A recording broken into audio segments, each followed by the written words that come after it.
সবাই কেমন আছেন? আশা করছি যে যেখান থেকে আমার ভিডিওটি দেখছেন সবাই খুব ভালো আছেন এবং সুস্থও আছেন। আমরা গৃহিণীরা যারা বাইরে ইনকাম করি না, তারা কিভাবে ঘরে বসে খুব সহজ উপায়ে একটু একটু করে টাকা জমাবো, তো তারই কিছু সহজ সরল টিপস আপনাদের সাথে আজকে শেয়ার করব। সো হ্যালো এভরিওয়ান, আমি পম্পা। আমাদের হাসি খুশি চ্যানেলের নতুন একটা ভিডিওতে জানাই সবাইকে অনেক অনেক স্বাগতম। আশা করছি যে যেখান থেকে আমার ভিডিওটি দেখছেন সবাই খুব ভালো আছেন, সুস্থ আছেন। আর এই তো আমরাও সবাই বেশ ভালো আছি। তবে চলুন আপনাদেরকে সাথে নিয়ে একটা সুন্দর ভিডিও এখন থেকে আর এখান থেকে স্টার্ট করে দিলাম। আশা করছি আজকের ভিডিওটিও আপনাদের সবারই খুব খুব ভালো লাগবে। তো সকালের বাসি জামা কাপড় চেঞ্জ করে নিয়ে যে সমস্ত বাসি কাজকর্ম থাকে তো সেগুলো এক এক করে সেরে নিয়ে সোজা চলে এসেছি কিচেনে। আর প্রথমে কিচেনে এসেই তো আগে চা বানিয়ে নিয়েছিলাম, তো চাটাও খেয়ে নিয়েছি। আর এদিকে না ছটফট করে রান্নাটাও বসিয়ে দিলাম, যেহেতু হাজব্যান্ড যাবেন স্কুলে আর মেয়েও স্কুলে যাবে খেয়ে দিয়ে, তো সেই জন্যেই না আমাকে সকাল সকাল রান্নাটা সেরে নিতে হয়। আর এদিকে না আমার একটা সুবিধেই হয় জানেন তো, এই সকাল সকাল রান্নাবান্নাগুলো হয়ে গেলে না আমি একটু এই হাতে সময় পেয়ে যাই অনেকটাই আর কি। তো সেই কারণেই দেখুন না, এই যে চাটা খেয়ে দিয়ে এখন লেগে পড়েছি কাজে। ওদিকে দেখলেন মাছটাও ভেজে নিয়েছি। আর জানেন তো আজকে মাছটা না একটু ওই বেশ কয়েকদিন ফ্রিজে ছিল, তো তাই না ভাবছি কেমন একটা যেন গন্ধে গন্ধ লাগছিল। তো সেই কারণেই ভাবলাম যে মাছটাকে না একটু মশলা দিয়ে ভাজবো। তো ওই মাছের মধ্যে কি কি দিয়েছি বলুন তো, ওই তো লবণ দিয়েছি, হলুদ, একটু তেল, আর দিয়েছি একটু বেসন, লেবুর রস, আর দিয়েছি জিরে গুঁড়ো, দিয়েছি একটু ধনে গুঁড়ো। তো এই সমস্ত কিছু মশলা দিয়ে ভালোভাবে মাখিয়ে না মাছটাকে একটু লাল লাল করে কড়া করে ভেজে নিয়েছি। তো ভাবছি মাছের আজকে ঝাল বানাবো না, ওই মাছটাকে ভাজাই রেখে দেবো। আর এদিকে কি করছি বলুন তো, ওই ছেলে আর মেয়ের জন্য টিফিন বানাচ্ছি। তো আজকে আমি টিফিনে না বেসনের চিলা বানিয়ে দিয়েছি। এটা খেতে কিন্তু খুবই খুবই টেস্টি হয়। তো আপনারাও কিন্তু এভাবে বাচ্চাদের টিফিনে বেসনের চিলা বানিয়ে দিতে পারেন, ভীষণই টেস্টি হয় আর খুবই কিন্তু হেলদি হয়। তো এর সাথে আমি সুজি দিয়েছি, আর দিয়েছি তো বেসন, আর দিলাম একটা ডিম দিয়েছি। এখানে কুচনো পেঁয়াজ, টমেটো, চাইলে আপনারা ধনেপাতাও অ্যাড করতে পারেন। আর ছোট ছোট করে যদি কোনো সবজি অ্যাড করতে পারেন তাহলে তো আরোই ভালো হয়। তো আমি আজকে কোনো সবজি দিলাম না, তবে মাঝে মাঝে আমি সবজিও দিয়ে থাকি। তো এই তো সমস্ত কিছু দিয়ে সামান্য একটু হলুদ দিয়েছি, একটু লবণ দিয়েছি, আর দিয়েছি কালো জিরে। তো সমস্ত কিছু ভালোভাবে মিশিয়ে নিয়ে এই যে একটা বড়ো করে মোটা করে চিলা বানিয়ে দিলাম। এটা খেলে কিন্তু পেটটা অনেকটা ক্ষণ ভরা থাকবে আর খুবই খুবই টেস্টিও হয়, খুবই ভালো হয় খেতে। তো সঙ্গে একটু টমেটো কেচাপ দিলাম, চাইলে আপনারা একটু টক দইও দিতে পারেন কিংবা ধনেপাতার চাটনিও দিতে পারেন। এটা কিন্তু খেতে খুব খুব ভালো হয়। সঙ্গে একটা ফলের মধ্যে আমি অ্যাপেল দিয়ে দেবো। তো অ্যাপেলটা আমি কাটলাম না, গোটাই দিয়েছি, যেহেতু ছোট অ্যাপেল তো সেই জন্য আমি গোটাই দিয়ে দিলাম। ধুয়ে খেয়ে নেবে ভালোভাবে।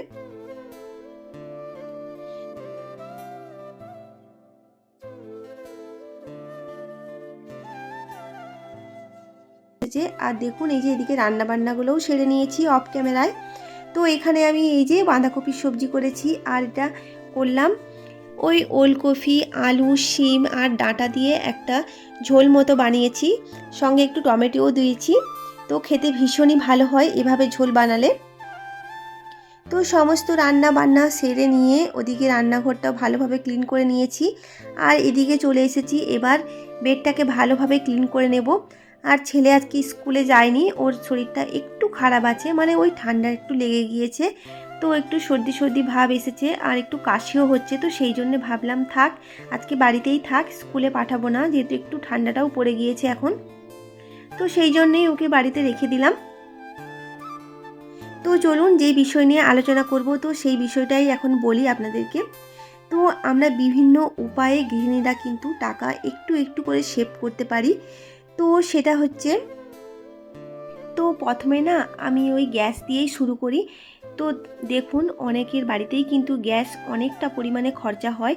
তো অনেকে তো বলে 1 মাসও যায় না গ্যাস, তাদের নাকি গ্যাস শেষ হয়ে যায়। কিন্তু জানেন তো আমার কিন্তু গ্যাস 1.5 মাসেরও বেশি হয়ে যায়। কেন বলুন তো? এই যে আমি দুপুরে যে সমস্ত রান্নাবান্নাগুলো করি তার মধ্যে একটা সবজি না আমি একটু বেশি করেই বানিয়ে রাখি, যাতে রাত্রিতে আমাকে একটু কম করে রান্না করলেও কিন্তু আমার হয়ে যায়। তো রাত্রিতে আমি কিছু রুটি করে নিলাম কিংবা একটু ভাত করে নিলাম, একটা সেদ্ধ দিয়ে দিলাম, আর দুপুরের একটা সবজি বেশি করে নিলে তাহলে আমার গ্যাসটাও একটু কম খরচা হলো। তো এইভাবে কিন্তু আমি গ্যাসটা অনেকটা পরিমাণেই সেভ করি। তো আপনারাও কিন্তু চাইলে এভাবে করতে পারেন। মানে ধরুন দুপুরে 3টে সবজি রান্না করলেন, তারই মধ্যে একটা সবজি একটু বেশি করে বানিয়ে নিলেন, যেটা রাত্রিতেও হয়ে যাবে। তো এভাবে কিন্তু গ্যাস খরচাটা আমরা অনেকটাই কম করতে পারি। কিংবা ধরুন ডাল কিংবা যে সমস্ত সবজিগুলো একটু সেদ্ধ হতে সময় নেয়, তো সেই সমস্ত সবজিগুলো কিন্তু আমরা প্রেসার কুকারের মধ্যে 1টা থেকে 2টো সিটি মেরে কিন্তু সেদ্ধ করে নিলে তাহলে কিন্তু গ্যাস খরচাটা আমাদের অনেকটা পরিমাণেই কম হয়। আবার দেখবেন অনেকেই আছে হাঁড়িতে ভাত করে, কিন্তু আপনি যদি হাঁড়িতে ভাত না করে প্রেসার কুকারের মধ্যে ভাত করে থাকেন তাহলে দেখবেন আপনার কিন্তু গ্যাস খরচাটা অনেকটাই কমে যায়। আবার অনেকে বলে থাকেন যে কুকারের মধ্যে ভাত নাকি ঘেটে যায়, তবে জানেন তো আমার কিন্তু আজ পর্যন্ত কোনো দিনও হয়নি যে ভাত আমার ঘেটে গিয়েছে। তো আপনারা কি করেন বলুন তো? ওই যে কুকারের মধ্যে ভাতটা বসান, তো চালটা যতটা পরিমাণ দেবেন তার থেকে না একটু বেশি পরিমাণে জলটা দেবেন, তাহলে দেখবেন ভাত কিন্তু কখনোই ঘাঁটা হবে না। তো এভাবেও কিন্তু আমরা গ্যাস খরচাটা অনেকটাই কমিয়ে দিতে পারি। দেখুন আপনাদের সাথে গল্প করতে করতে ওদিকে না মেয়েও ভাত টাত খেয়ে নিয়ে স্কুলে চলে গেল, আর এদিকে না আমি চলে এসেছি এই যে একটু এক্সারসাইজ করব। তো সেই জন্যেই একটু দেখুন না এই যে ঘরে এক্সারসাইজ করছিলাম, আর ছেলেও আমার সাথে সাথে ওই যে এক্সারসাইজ করছে। তো আমরা যেমন সংসারের কাজকর্ম করছি, সংসারের দিকে বাচ্চার দিকে খেয়াল রাখছি, সেরকমই কিন্তু আমাদেরকে নিজেদের দিকেও খেয়াল রাখতে হবে, নিজেরকেও সুস্থ সবল রাখতে হবে। তাই না বলুন? আমরা যদি নিজেরাই না ভালো থাকি, নিজেরাই যদি সুস্থ না থাকি, তাহলে আমাদের সংসারের মানুষগুলোকে আমরা সুস্থ সবল রাখবো কেমন করে? তাই না বলুন? তো সবার আগে প্রয়োজন নিজেকে ভালো রাখা, নিজেকে সুস্থ রাখা। তো তাহলেই তো আমরা আমাদের পরিবারের সমস্ত মানুষগুলোকে ভালো রাখতে পারবো, সুস্থ রাখতে পারবো। ওদিকে আপনাদের সাথে গল্প করতে করতে এরপর আমি স্নানে চলে গিয়েছিলাম। কিছু টুকটাক কাচাকাচিও ছিল, তো সমস্ত কিছু কাচা ধোয়া সেরে নিয়ে এদিকে আমি স্নানটাও সেরে নিয়েছি। আর আমার স্নানের আগে আমি আমার বাবুকেও স্নান করিয়ে দিয়েছি, তো ওকে স্নানটা করিয়ে দিলাম একটু গরম জল করে, আর তারপর নিজেও স্নান করে নিলাম। এখন একটু এই যে ময়শ্চারাইজারটা মুখে অ্যাপ্লাই করে নিচ্ছি, যেহেতু শীতকাল, তো স্কিন কিন্তু প্রচণ্ড পরিমাণে ড্রাই হয়ে যায়, তাই সেই জন্যই ময়শ্চারাইজার বলুন আর বডি লোশন বলুন এগুলো কিন্তু অ্যাপ্লাই করা এখন ভীষণ পরিমাণে জরুরি, নাহলে কিন্তু স্কিন প্রচণ্ড পরিমাণে ড্রাই হয়ে যায়। আর এদিকে একটা সুগারের পপ লিপ কালার, যেটা আমি সবসময় ব্যবহার করে থাকি। তো আপনারাও চাইলে কিন্তু এই সুগারের পপ লিপ কালারটা ব্যবহার করতে পারেন, একদম ন্যাচারাল কালার। তো খুবই খুবই ভালো এই সুগারের এই লিপ বামটা, তো ভীষণই ভালো। আমি কিন্তু ভীষণই ভালো ফল পেয়েছি, তাই আপনাদেরকেও বলছি আপনারাও চাইলে কিন্তু এটা ব্যবহার করতে পারেন। আর এদিকে স্নান সেরে আমার গোপালের পুজোটাও আমি দিয়ে দিয়েছি ভালোভাবে।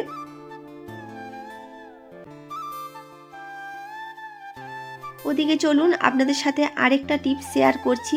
ধরুন যে মাসে আমরা একটু মুদিখানার বাজারটা বেশি করে নিয়ে আসি, দেখবেন মুদিখানার বাজার কিন্তু প্রত্যেক মাসে আমাদের শেষ হয় না, অনেকটাই কিন্তু বেঁচে যায়। আমার তো এরকম প্রায় হয়ে থাকে, হয় আমি 1 মাস বেশি করেই বাজারটা করে নিই, কিন্তু পরের মাসে গিয়ে দেখি যে আমার ওই বাজারগুলো অনেকটাই বেঁচে গিয়েছে। তাহলে কি হয় বলুন তো? পরের মাসে কিন্তু আমি একটু কম বাজার করলেও তাহলেও কিন্তু আমার অনেকটা পরিমাণেই টাকা সেভ হয়ে যায়। এরপর দেখবেন সংসার খরচের জন্য প্রত্যেক মাসেই কিন্তু আমরা একটা টাকা পেয়ে থাকি, তো সেখান থেকেই কিন্তু আমি প্রথমেই কিছু টাকা সরিয়ে আগেই রেখে দিই, আর ওর থেকেই কিন্তু আমি ওই মাসের সংসারটাকে চালানোর চেষ্টা করি, আর এর থেকেও কিন্তু আমাদের কিছু টাকা সেভ হয়ে যায়। আর দেখবেন আমরা গৃহিণীরা যারা হাউসওয়াইফরা আছি, বাজারে গেলে এটা ওটা দেখলেই কিন্তু কিনতে ইচ্ছে করে, যে মনে হয় যে এই রান্নাঘরের কোনো জিনিস দেখলে তো আমি আগেই যেন লাফিয়ে পড়ি ওটা নেওয়ার জন্যে। তো যাই হোক, এই শখটা বা এই ইচ্ছেটা কিন্তু আগেই আমাদেরকে ত্যাগ করতে হবে। তো এটা ওটা জিনিস কেনার থেকে কিন্তু আমার মনে হয় যেটা খুবই প্রয়োজন বা যেটা না কিনলে একেবারেই চলবে না, তো সেই সমস্ত জিনিসই কিন্তু কেনা উচিত। অপ্রয়োজনীয় কোনো জিনিসই কিন্তু কেনা উচিত একেবারেই নয়, এটা আমি মনে করি। এর থেকেও কিন্তু আমাদের অনেকটা টাকা সেভ করা যায়। আর ওদিকে দেখুন, আপনাদের সাথে গল্প করতে করতে ওদিকে সমস্ত কাজ ছেড়ে নিয়েছি, দুপুরে খাওয়া দাওয়া করে একটু রেস্টও নিয়েছিলাম। আর এখন হচ্ছে বিকেলবেলা। তো দেখুন, বিকেল নয়, ওই এখন 5টা থেকে 5:30 মতো বাজে। তো প্রায় সন্ধেও হয়ে গিয়েছে এখন। আর এখন তো খুব তাড়াতাড়ি সন্ধে হয়ে যায়। তো যাই হোক, তো এদিকে না তন্দুরি চিকেন বানাবো, তো তারই জন্যে এখন প্রিপারেশান করছি। আর এটা হলো ওই যেদিনের ব্লগটা শেয়ার করছিলাম তার 2-1 দিন আগে আমি তন্দুরি চিকেনটা বানিয়েছিলাম। তো ভিডিওটা বানিয়ে তো রেখেছিলাম, বাট আপনাদের সাথে শেয়ার করা হয়নি, তাই ভাবলাম এই ভিডিওর শেষেই দিয়ে দেব। তো যেই ভাবা সেই কাজ। তো চলুন, এদিকে তন্দুরি চিকেনটা বানাচ্ছি, তো সেই রেসিপিটা আপনাদের সাথে শেয়ার করছি। তো তন্দুরি চিকেন বানানোর জন্যে বাজার থেকেই চিকেনটাকে এভাবে একটু বড় বড় সাইজ করে কেটে নিয়ে এসেছে। আর ফার্স্ট ম্যারিনেটটা আমি করে নিলাম। প্রথমেই আমি দিয়েছি ওখানে সর্ষের তেল, দিয়েছি লবণ, হলুদ, আর দিয়েছিলাম জিরে গুঁড়ো, হলুদ গুঁড়ো, আর দিয়েছি লেবুর রস, একটা গোটা লেবুর রস দিয়েছি। তো সমস্ত কিছু দিয়ে ভালোভাবে ম্যারিনেট করে ওটাকে আমি 40 মিনিটের মতো ঢাকা চাপা দিয়ে রেস্টে রেখে দিলাম। এবার সেকেন্ড ম্যারিনেট করার জন্যে আমি একটা মশলা বানাচ্ছি এখানে। তো একটা বাটির মধ্যে আমি নিয়েছি এখানে সর্ষের তেল, এরপর নিলাম লঙ্কা গুঁড়ো, তারপর নিলাম ধনে গুঁড়ো 1 চামচ, জিরে গুঁড়ো 1 চামচ। এবার নিচ্ছি জল ঝরানো টক দই। তো টক দইটাকে আমি দেখুন এইভাবে একটা ছাঁকনির মধ্যে জল ঝরাতে দিয়েছিলাম। তো বেশ জলটা আমার ঝরে গিয়েছে। এবার আমি এখানে 2.5 চামচ মতো টক দই নিয়ে নিলাম। তো সমস্ত মশলাকে না ভালোভাবে মিশিয়ে নিতে হবে। তো সমস্ত কিছু ভালোভাবে মিশিয়ে নিয়েছি। এদিকে আমার 40 মিনিট মতো হয়ে গিয়েছে। এবার পুরো মশলাটা আমি এই চিকেনের মধ্যে দিয়ে দেব। এবার ভালোভাবে চিকেনের মধ্যে মশলাটাকে মাখিয়ে নেব।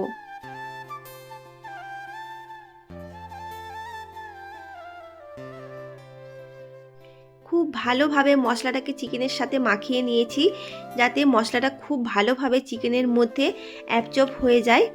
তো সুন্দর করে মাখিয়ে নিয়ে ঢাকা চাপা দিয়ে আরও আমি আধ ঘন্টা মতো এটাকে রেস্টে রেখে দিলাম। আর এদিকে চলুন একটা ধনেপাতার চাটনি বানাবো। তো তার জন্য ধনেপাতাগুলোকে আমি ভালোভাবে প্রথমেই ধুয়ে পরিষ্কার করে নিয়েছি, এরপর 2টো কাঁচা লঙ্কা দিয়ে দিলাম। তো এবার আমি এটাকে মিক্সারের মধ্যে ভালোভাবে ঘুরিয়ে দেখুন সুন্দর করে একটা স্মুদি আমি বানিয়ে নিয়েছি। তো এখানে চাইলে আপনারা কিন্তু একটু আদা দিতে পারেন, একটু রসুনও দিতে পারেন। তো আমি সে সমস্ত কিছু দিলাম না, আমি বাস এমনি নর্মালভাবেই বানিয়েছি। এবার শেষে আমি দিয়ে দিচ্ছি একটু বিট লবণ। তো এভাবেও কিন্তু ধনেপাতার চাটনি খেতে খুবই ভালো হয়। তো চলুন, এবার আমি কড়াইটা বসিয়ে দিয়েছি, কড়াইটাকে ভালোভাবে গরম করে নিলাম। এবার একটু বেশি করে দিয়ে দিলাম সর্ষের তেল। এবার ওই যে মশলা মাখানো চিকেনটাকে এক এক করে সমস্তটাই আমি কড়ার মধ্যে দিয়ে দেব। তো পুরো মশলাটাকে ভালোভাবে এই যে দিয়ে দিচ্ছি। আর এবার এই যে বাটিটাকে না একটু ভালোভাবে জল দিয়ে ধুয়ে ভালো করে মশলাটাকে দিয়ে দেব। তো এবার ঢাকা চাপা দিয়ে বেশ অনেকক্ষণ ধরে চিকেনটাকে রান্না করে নিতে হবে। তো এপিঠ ওপিঠ করে ভালোভাবে চিকেনটাকে আমি বেশ কিছুক্ষণ ধরে রান্নাটা করে নিয়েছি। দেখুন চিকেন থেকে কিন্তু আমার একেবারে তেল ছেড়ে দিয়েছে, আর চিকেনটা কিন্তু খুব সুন্দরভাবে আমার সেদ্ধ হয়ে গিয়েছে। তো চলুন, তন্দুরি চিকেন বানানোর জন্য অবশ্যই চিকেনটাকে তো একটু আগুনে সেঁকতেই হবে বা পুড়াতে হবে, তবেই তো মানে তন্দুরির যে ফ্লেভারটা সেটা আসবে। আর এবার আমি উপর থেকে দিয়ে দেব একটু করে বাটার। তো তবেই বাটারটা দিলে কিন্তু আমাদের ওই তন্দুরির যে ফ্লেভারটা সেটা আসবে।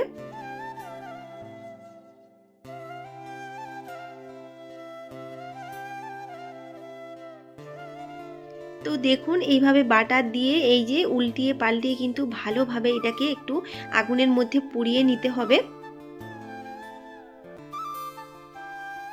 তো এই তো একটা কিন্তু আমার বানানো একেবারে কমপ্লিট হয়ে গিয়েছে। তো ছেলেকে আগেই দিতে হবে, ওই দেখুন ও চলে এসেছে পাশেই, ও আমাকে এখানে বসে বসে অনেকক্ষণ থেকে বলছে মা তোমার কি বানানো হলো, এখনও কি বানানো হয়নি। তো যাই হোক, ওকেই এখন ফার্স্টে আমি বানিয়ে দিয়ে দিচ্ছি। তো দেখা যাক ও খেয়ে কি বলছে, আপনাদের সাথে অবশ্যই শেয়ার করব সেটা। সঙ্গে একটু কুচনো এই যে শশা নিয়ে নিলাম, একটু পেঁয়াজ কুচনো নিয়ে নিলাম, আর ধনেপাতার চাটনিটাও দিয়েছি, সঙ্গে একটু টক দইও দিয়েছি। তো চলুন ওকে দিয়ে দিই খেতে, আর ওর খেয়ে কেমন লাগছে সেটা তো অবশ্যই আপনাদের সাথে শেয়ার করব। আর এতক্ষণ পর্যন্ত যারা যারা ভিডিওটি দেখলেন তাদেরকে অসংখ্য অসংখ্য ধন্যবাদ। আর আজকের ভিডিওটিতে আপনাদের কোথাও যদি কিছু ভালো লেগে থাকে তাহলে প্লিজ প্লিজ ছেড়ে যাওয়ার আগে একটা লাইক করবেন, আর চ্যানেলটি সাবস্ক্রাইব করে নিয়ে আমার পাশে থাকবেন।